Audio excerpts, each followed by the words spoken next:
Imagine करो, तुम अपनी फैमिली के साथ एक बोट पर हो, ब्राइट ब्लू ओशन के बीच, एक परफेक्ट वेकेशन एंजॉय कर रहे हो।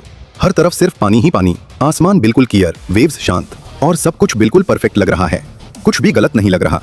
लेकिन फिर एक सेकंड में सब कुछ बदल जाता है। अचानक समुद्र का पानी गायब हो जाता है। पूरा ओशन बस खत्म। अब तुम पानी पर फ्लोट नहीं कर रहे, बल्कि समुद्र के नीचे एक सूखी खाली जमीन पर फंस चुके हो। सोचो उस मोमेंट में क्या फील होगा। पानी कहाँ गया, क्या वापस आएगा, और ये सब हुआ कैसे? यही सवालों के जवाब ये फिल्म धीरे धीरे देती है। स्टोरी शुरू होती है कैरेबियन ओशन से। एक छोटी सी फैमिली बोट पर है और वो सेलिब्रेट कर रहे हैं एक छोटे लड़के बून का बर्थडे। सब खुश हैं, एक्साइटेड हैं और इस दिन को स्पेशल बनाना चाहते हैं। उन्हें बिल्कुल भी अंदाजा नहीं कि ये खुशी ज्यादा देर तक नहीं टिकने वाली। कुछ देर तक सब नॉर्मल लगता है। फैमिली ओशन का ब्यूटीफुल व्यू एंजॉय करती है। तभी बून की मदर जूलिया डिसाइड करती है कि वो थोड़ी स्विमिंग करेगी। दूसरी तरफ बून और उसके फादर टॉम बोट पर ही रहते हैं, फिशिंग में बिजी। जूलिया जैसे ही पानी में स्विम कर रही होती है, अचानक उस फील होता है कि उसके आसपास पानी में कुछ बहुत बड़ा मूव कर रहा है। वो तुरंत इधर उधर देखती है, लेकिन कुछ भी नहीं दिखता। पानी बिल्कुल खाली लग रहा होता है और तभी कुछ उससे पकड़ लेता है और एक झटके में उस गहरे समुद्र के अंदर खींच लेता है। उसी एग्जैक्ट मोमेंट पर बोट पर भी अजीब चीजें होने लगती हैं। इक्विपमेंट खुद से हिलने लगता है, डायरेक्शन चेंज होने लगता है, जैसे समुद्र के नीचे कुछ बहुत बड़ा हो रहा हो। लेकिन बून और टॉम को कुछ भी समझ नहीं आता। वो अभी भी फिशिंग में बिजी होते हैं। कुछ ही सेकंड्स में जूलिया बोट से बहुत दूर फेंकी जाती है।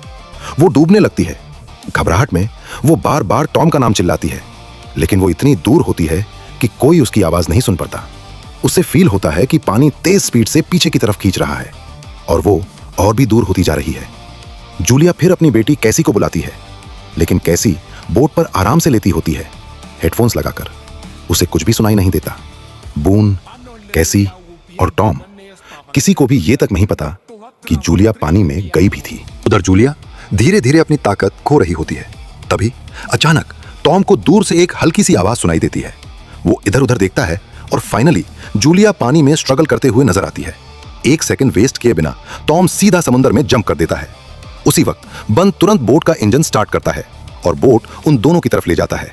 रेस अगेंस्ट टाइम, और बिल्कुल लास्ट मोमेंट पर टॉम जूलिया तक पहुंच जाता है और उसे पकड़कर ऊपर खींच लेता है। वो किसी तरह जूलिया को डूबने से बचा लेता है। जैसे ही वो बोट के पास पहुंचते हैं, बन और कैसी तुरंत उन्हें पकड़कर ऊपर खींच लेते हैं। जूलिया की जान बच जाती है। बोट पर वापस आते ही टॉम के इमोशंस कंट्रोल में नहीं रहते। वो गुस्से में भी है और डर भी गया है। वो कैसी की तरफ देखता है और कहता है, तुम्हारा ध्यान कहाँ था? मैंने कहा था ना, जब तुम्हारी मॉम पानी में जाए उन पर नजर रखना। कैसी तुरंत गिल्टी फील करती है और धीरे से बोलती है, सॉरी। वो एक्सप्लेन करती है कि उसने हेडफोन्स पहने हुए थे, इसलिए उसे कुछ भी सुनाई नहीं दिया। टॉम एक गहरी सांस लेता है और कहता है, एटलीस्ट जूलिया अब सेफ है। फिर वो सब तक लिए एक स्ट्रिक्ट रूल बना देता है, आज के बाद कोई भी बिना बताए पानी में नहीं जाएगा, और अगर कोई पानी में जाता है तो कोई ना कोई उस पर नजर जरूर रखेगा। सब लोग इस बात से एग्री कर लेते हैं। अब तक शाम हो चुकी होती है, सूरज ढल रहा होता है और धीरे धीरे अंधेरा छाने लगता है। फैमिली अपना मूड चेंज करती है और डिसाइड करती है कि अब बून का बर्थडे प्रॉपरली सेलिब्रेट किया जाए। उस रात सब मिलकर सेलिब्रेट करते हैं, हंसते हैं, एंजॉय करते हैं और थोड़ी देर के लिए सब कुछ नॉर्मल लगने लगता है। लेकिन ये सुकून ज्यादा देर टिकता नहीं। थोड़ी देर बाद कैसी के पास उसके बॉयफ्रेंड का वीडियो कॉल आता है। कैसी स्माइल करते हुए कॉल उठाती है और कहती है कि वो लोग बोट पर बहुत अच्छा टाइम स्पेंड कर रहे हैं। लेकिन उसका बॉयफ्रेंड बिल्कुल भी खुश नहीं लग रहा होता। उसके चेहरे पर सिर्फ टेंशन होती है। वो जल्दी जल्दी बोलता है, तुम लोग तुरंत सरफेस पर वापस आओ। टीवी पर दिखा रहे हैं कि कुछ बहुत बड़ा होने वाला है। पूरी दुनिया में कुछ बहुत ही स्ट्रेंज हो रहा है। ये सुनते ही कैसी का एक्सप्रेशन चेंज हो जाता है। वो पीछे मुड़कर उसके बैकग्राउंड में सिटी को देखती है और जो वो देखती है वो डरावना होता है। एक मैसिव स्टॉर्म सिटी की तरफ बढ़ रहा होता है। काले बादल, तेज हवाएं, सब कुछ डेंजरस लग रहा होता है। कैसी के दिल में डर बैठ जाता है, क्योंकि वो समझ जाती है कि वो लोग अभी बिल्कुल सेफ जगह पर नहीं हैं। और बात करने की कोशिश करती है, लेकिन अचानक कॉल कट हो जाता है। अब कैसी सच में डर चुकी होती है। वो तुरंत भागकर अपने मॉम और डैड को सब कुछ बताती है। ये सुनते ही टॉम और जूलिया तुरंत बोट चेक करना स्टार्ट कर देते हैं ताकि सब कुछ सेफ हो। लेकिन तभी उन्हें कुछ ऐसा दिखता है जो उनके होश उड़ा देता है। वेल्स और शार्क्स उनकी बोट के आसपास घूम रहे होते हैं। ये बिल्कुल भी नॉर्मल नहीं है, क्योंकि वेल्स और शार्क्स एक ही जगह पर, वो भी इस एरिया में, कभी नहीं मिलते। कैसी के फादर टॉम एक एटॉमिक ओशन एक्सप्लोरर हैं। वो तुरंत समझ जाते हैं कि इसका क्या मतलब है। उन्हें पता है कि वेल्स और शार्क्स ऐसे तभी बिहेव करते हैं जब कोई बहुत बड़ा और डेडली स्टॉर्म आने वाला होता है। मतलब स्टॉर्म ऑलरेडी उनकी तरफ आ रहा था, लेकिन स्टॉर्म का सामना करने से पहले अब उन्हें फेस करना था उन शार्क्स को जो उनकी बोट को घेर चुके थे। और ये तो बस शुरुआत थी। अचानक बोट जोर से हिलती है, नीचे से एक पावरफुल झटका लगता है, सब लोग डर के मारे फ्रीज हो जाते हैं। टॉम तुरंत समझ जाता है कि कुछ बहुत बड़ा बोट के नीचे टकराया है। 1 सेकंड वेस्ट किए बिना टॉम सीधा पानी में जंप करता है चेक करने के लिए। आगे जो होने वाला है वो और भी ज्यादा डेंजरस है। बोट के नीचे जाते ही टॉम जो देखता है उससे सब कुछ क्लियर हो जाता है। वहां एक बहुत बड़ा डेंट होता है, इसमें कोई डाउट नहीं, एक मैसिव शार्क ने बोट को हिट किया है। टॉम तुरंत वापस ऊपर आता है, लेकिन जैसे ही वो बोट पर चढ़ता है सब लोग एक और खतरनाक चीज नोटिस करते हैं। उसका शोल्डर बुरी तरह कट हो चुका होता है और खून बह रहा होता है। पैनिक नहीं करती, वो तुरंत एक्शन लेती है, उसका वुंड स्टिच करती है और ब्लीडिंग रोकने की कोशिश करती है। कुछ देर बाद टॉम थोड़ा नॉर्मल होता है और फिर वो एक बुरी खबर देता है, इंजन डैमेज हो चुका है, अब हम बोट मूव नहीं कर सकते। मतलब वो अब समुद्र के बीच में फंस चुके हैं। उनकी सिर्फ एक होप है, हेल्प के लिए कांटेक्ट करना। कैसी तुरंत बाहर जाती है, सिग्नल ढूंढने की कोशिश करती है, लेकिन no signal, radio dead. Boat का सिस्टम भी कुछ पिक नहीं कर रहा। अब सबके अंदर पैनिक बढ़ने लगता है। अचानक सब कुछ काम करना बंद कैसे हो गया? सिचुएशन को कंट्रोल में रखने के लिए टॉम उनकी सप्लाईज चेक करता है और जो रिजल्ट आता है वो और भी ज्यादा डरावना होता है। सिर्फ 4 दिन का खाना, एक्स्ट्रा फ्यूल नहीं, कोई बैकअप प्लान नहीं। एक छोटी सी होप अभी भी बची है। वो लोग एक शिपिंग रूट पर हैं। अगर कोई शिप पास से गुजरा तो शायद वो उन्हें देखकर रेस्क्यू कर ले। तभी अचानक आसमान से एक लाउड रोरिक साउंड आता है। सब लोग तुरंत बाहर दौड़ते हैं और ऊपर देखते हैं, और जो वो देखते हैं वो उन्हें शॉक कर देता है। एक बहुत बड़ा ऑब्जेक्ट सीधा उनकी तरफ गिर रहा होता है, फास्ट और सीधा उनकी बोट की तरफ। सोचने का टाइम ही नहीं मिलता। टॉम तुरंत कंट्रोल की तरफ भगता है और इंजन स्टार्ट करता है। यूज पता है, इंजन ऑलरेडी डैमेज है, ये मूव बोट को कंप्लीटली डिस्ट्रॉय कर सकता है, लेकिन उसके पास कोई चॉइस नहीं होती। लास्ट सेकंड पर बोट आगे बढ़ती है, ऑब्जेक्ट उन्हें मिस कर देता है, लेकिन इंजन फाइनली गिव अप कर देता है। अब बोट कंप्लीटली डेड है। आसमान की तरफ देखता है और धीरे धीरे सब कुच समझ आने लगता है। जो ऑब्जेक्ट्स ऊपर से गिर रहे हैं वो रॉक्स नहीं है, वो सैटेलाइट्स हैं। और अब सब क्लियर हो जाता है। रेडियो सिग्नल्स बंद क्यों हुए, फोन सिग्नल क्यों गया, नेविगेशन सिस्टम क्यों फेल हुआ, सब एक ही टाइम पर बंद हो गया। लेकिन शॉक यहीं खत्म नहीं होता। अचानक एक और ऑब्जेक्ट सीधा उनकी तरफ गिरने लगता है। इस बार बचने का कोई चांस नहीं। ये समझकर फैमिली तुरंत बोट के अंदर दौड़ती है, लाइफ जैकेट्स पहनती है और एक साथ बैठ जाती है, वर्स्ट के लिए रेडी। बोट वायलेंटली शेक करने लगती है। सबको लगता है बस अब यही एंड है। और फिर एक ह्यूज एक्सप्लोजन, सब कुछ अंधेरा। कुछ टाइम बाद जब उनकी आंख खुलती है वो बिलीव ही नहीं कर पाते। वो जिंदा है, इंजर्ड है, लेकिन सांस चल रही है। कंडीशन बहुत बुरी है, हर जगह होल्स, छोटे बड़े। लेकिन एक अजीब बात होती है, बोट में पानी आ ही नहीं रहा। कंफ्यूज्ड, डरे हुए वो धीरे धीरे बाहर आते हैं और जो वो देखते हैं वो उनकी जिंदगी का सबसे बड़ा शॉक होता है। उनकी बोट के नीचे समुंदर है ही नहीं, हर तरफ सूखी जमीन और मछलियां जमीन पर तड़प रही हैं। यहां से स्टोरी एकदम नेक्स्ट लेवल पर चली जाती है। उनकी बोट अब एक सूखी पथरीली जमीन पर टिकी हुई है, जहां चारों तरफ हिल्स, क्रेटेर्स और टूटे हुए स्ट्रक्चर्स हैं। सब कुछ इतना अजीब लग रहा है जैसे वो किसी दूसरे प्लेनेट पर आ गए हों। उन्हें लगता है कि शायद वो किसी डेजर्ट में आ गए हैं, लेकिन फिर उन्हें एक ऐसी सच्चाई समझ आती है जो उनके होश उड़ा देती है। वो अभी भी समुद्र के बीच में ही है, बस पानी गायब हो चुका है। टॉम तुरंत अपना कंपास निकलता है, डायरेक्शन चेक करता है और तब सच उसके सामने आता है। अर्थ के नॉर्थ और साउथ पोल्स स्वैप हो चुके हैं। इसी वजह से सारा ओशन वाटर अपनी जगह से हट गया। जहां समुद्र था वहां अब जमीन है और जहां जमीन थी वहां अब पानी है। सब लोग शॉक में चले जाते हैं, लेकिन फिर टॉम एक और बात बोलता है और यह सबसे ज्यादा डरावनी होती है। जो लोग उस वक्त जमीन पर थे वो शायद अब जिंदा नहीं है। यह सुनते ही कैसी टूट जाती है। वो बिना कुछ बोले कैबिन के अंदर जाती है और खुद को लॉक कर लेती है। उससे अंदर ही अंदर पता है उसका बॉयफ्रेंड अब कभी वापस नहीं आएगा। कंट्रोल करने के लिए जूली हिम्मत जुटाती है। वो बचा हुआ खाना एक जगह जमा करती है और फिर बून के बर्थडे बलून आसमां में छोड़ देती है, इस उम्मीद में कि शायद कोई कहीं से उन्हें देख ले। टॉम एक लास्ट ट्राई करता है। वो रेडियो ऑन करता है, उसे लगता है सिर्फ साइलेंस मिलेगा, लेकिन अचानक एक आवाज वापस आती है। मैं सबमरीन कैप्टन हूँ, नाम है नाटो। वो बताता है कि जब ये सब हुआ वो ऑलरेडी पानी के अंदर था, इसलिए वो समझ गया कि क्या हुआ है। टॉम तुरंत पूछता है अब हमें क्या करना चाहिए। कैप्टन का जवाब उन्हें हिला देता है। एक वीक के अंदर अर्थ के पोल्स वापस नॉर्मल हो जाएंगे, लेकिन जब ऐसा होगा समुंदर पूरी स्पीड से वापस आएगा और सब कुछ डिस्ट्रॉय कर देगा। वो आगे कहता है, मैं तो अपनी सबमरीन के अंदर सरवाइव कर जाऊंगा, लेकिन तुम लोगों के लिए सिर्फ एक ही चांस है, सबसे ऊंची जगह तक पहुंच जाओ। के लिए चुप हो जाता है। फिर वो एक मुश्किल सवाल पूछता है, क्या तुम मेरी फैमिली को अपनी सबमरीन में ले जा सकते हो? कैप्टन कुछ सेकंड्स के लिए चुप रहता है, फिर कहता है, सच बोलूं, मैं हेल्प करना चाहता हूं, लेकिन मैं ऑलरेडी सबमरीन में मरने वाला हूं। यहां सिर्फ 2 लोगों के लिए जगह है, मैं सिर्फ एक इंसान को बचा सकता हूं। यह सुनते ही टॉम बिना एक सेकंड सोचे कहता है, प्लीज मेरे दोनों बच्चों को ले जाओ, मैं तुम्हें अपना सारा खाना दे दूंगा। कैप्टन मान जाता है और अपनी सबमरीन की लोकेशन मैप पर शेयर करता है। टॉम डिस्टेंस कैलकुलेट करता है और जूली से कहता है, 2 दिन में हम वहां पहुंच सकते हैं। अगर हम जल्दी चले तो पानी वापस आने से पहले बच्चों को बचा सकते हैं। अगली सुबह फैमिली रेडी होती है निकलने के लिए। तभी टॉम दूर देखता है, एक आदमी अपने कुत्ते के साथ उनकी तरफ चलकर आ रहा होता है। बुरी तरह इंजर्ड लग रहा होता है। टॉम, जो हमेशा हेल्प करता है, एक बोतल पानी उठाता है और उस आदमी की तरफ बढ़ता है। आदमी पानी लेता है और पीने लगता है। एक सेकंड के लिए लगता है सब ठीक है, लेकिन अचानक वो अपनी जेब से नाइफ निकलता है।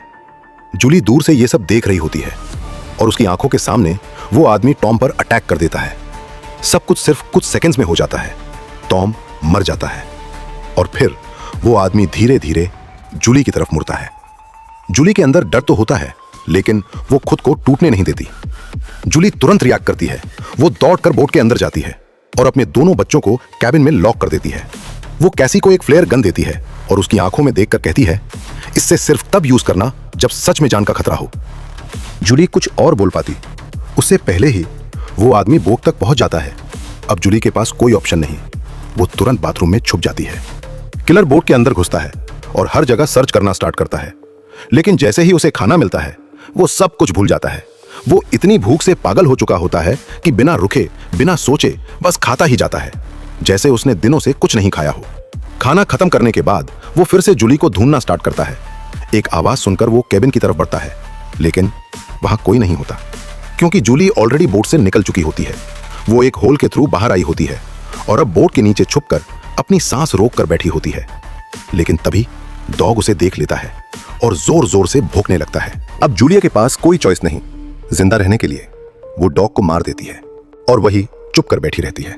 जब किलर अपने डॉग को मारा हुआ देखता है, वो तुरंत समझ जाता है जूली बोट के बाहर है। जैसे ही वो नीचे उतरता है, उसे पकड़ने के लिए जूली एक चांस लेती है।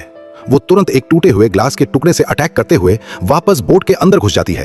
एक सेकंड के लिए लगता है वो बच गई, लेकिन किलर उसे पकड़ लेता है। वो जूलिया के बाल पकड़ता है, उसे जोर जोर से मारता है और उसका गला दबाने लगता है। जूलिया पूरी ताकत से फाइट करती है, हर एक सेकंड के लिए लड़ती है।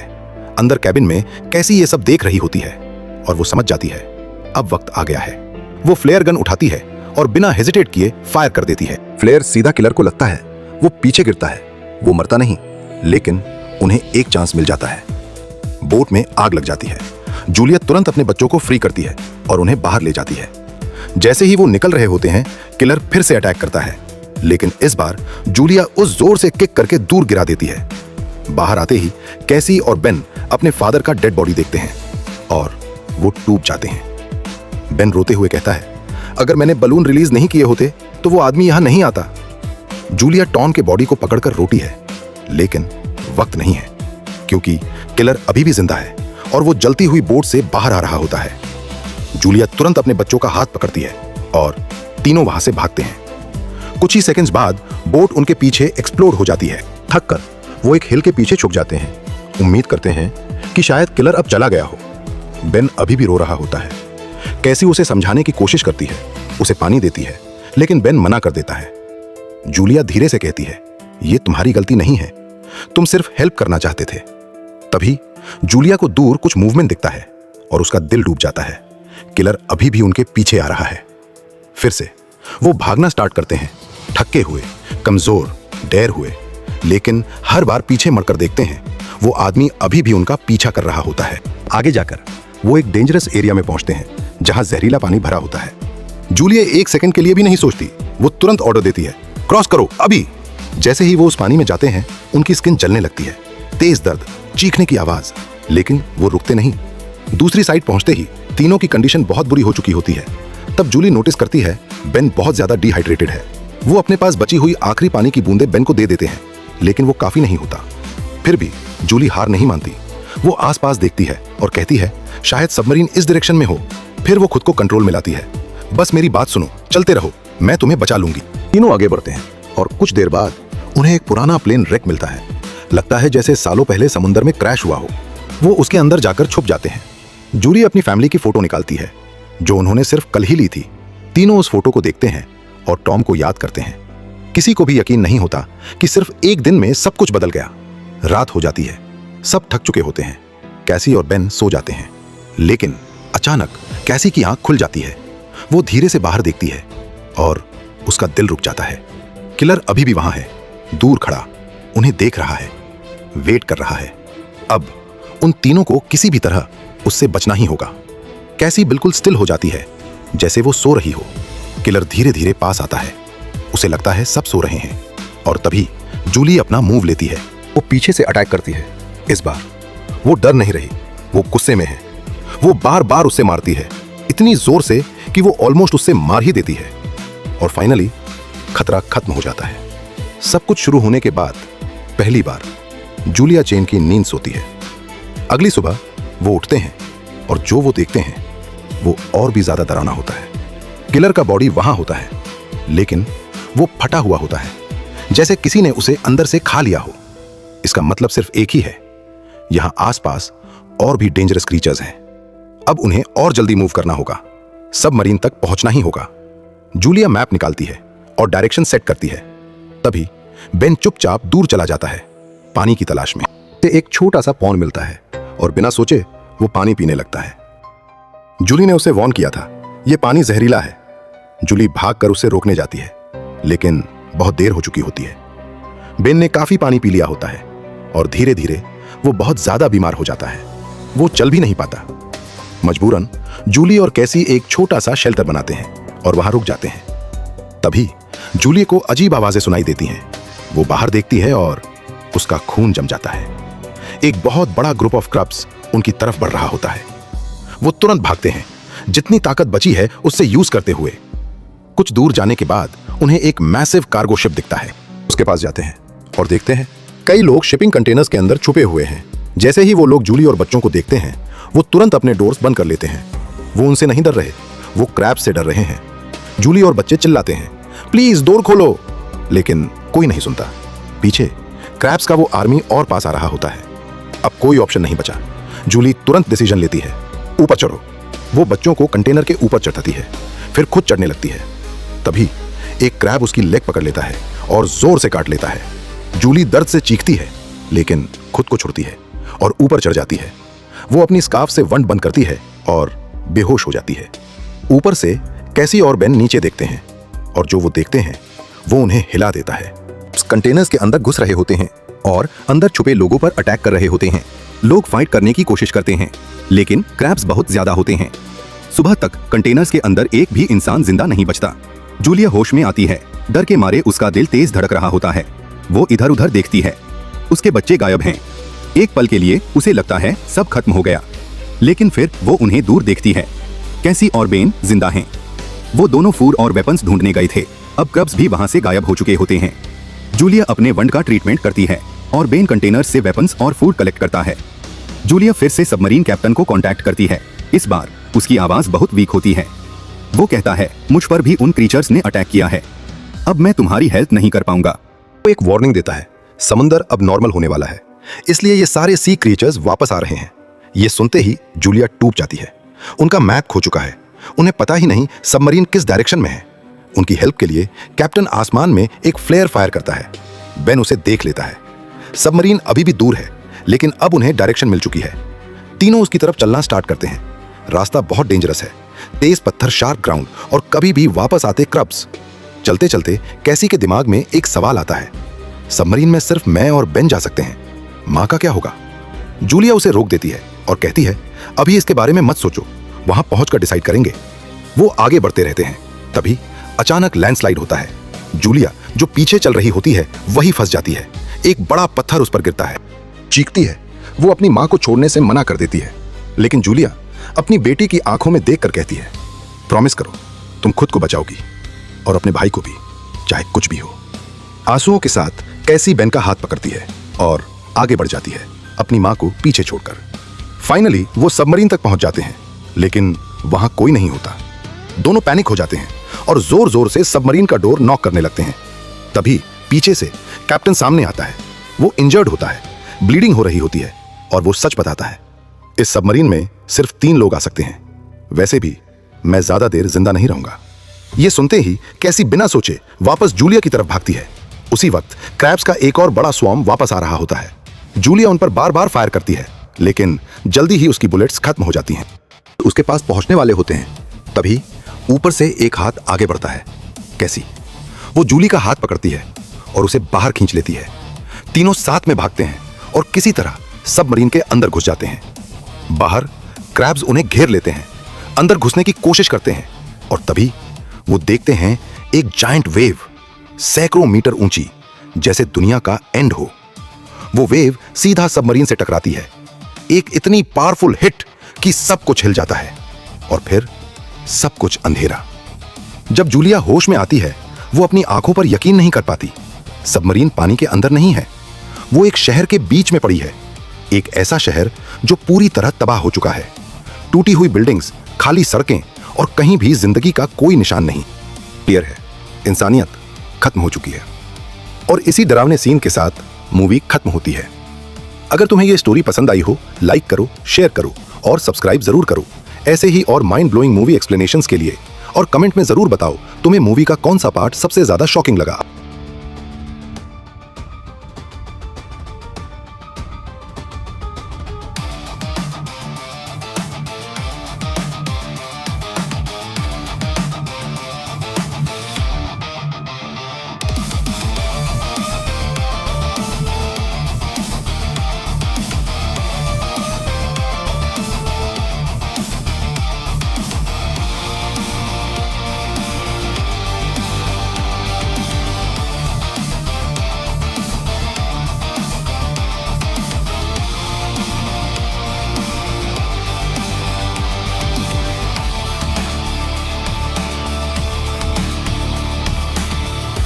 Anollen riau pien bananes papanay senton al mundo. Tuwak travak trite viau.